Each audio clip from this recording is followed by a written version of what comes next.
et englober l'espace. Masqués, à bonne distance les uns des autres, Et regarde. ces élèves du conservatoire sont les seuls danseurs dans toute l'agglomération de Grand Poitiers autorisés à suivre des cours dans des conditions sanitaires strictes. Vous voyez, les fenêtres sont entr'ouvertes. Là-bas, on a entrouvert la fenêtre, on laisse les portes ouvertes. Donc dès qu'il y a du bruit dans le couloir, ça peut être aussi terrible pour ceux qui sont en présentiel.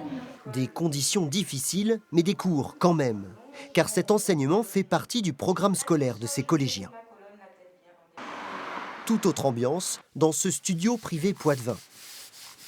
Ici, même protocole sanitaire qu'au conservatoire, mais une pratique de la danse en loisir cette fois, interdite par décret en fin de semaine dernière. Tout d'un coup, on a vu ce décret qui est passé comme ça. Pourquoi? Comment? Personne n'a été prévenu et donc on n'a pas eu de déclaration officielle. Donc on fait comment? Ce décret met un terme au régime dérogatoire dont bénéficiait la danse depuis plusieurs mois. Terminés donc les cours de hip-hop, street jazz et mix dance dans cette école associative de Poitiers. La présidente doit prévenir en urgence les parents des 80 enfants inscrits ici. On venait juste de retrouver notre rythme avec nos élèves.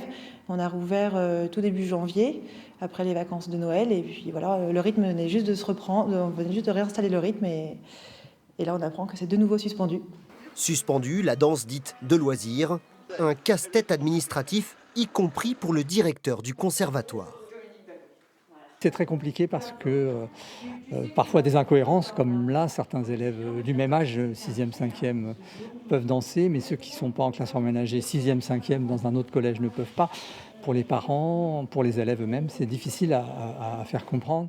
La danse, une pratique artistique logée désormais à la même enseigne que tous les sports en salle.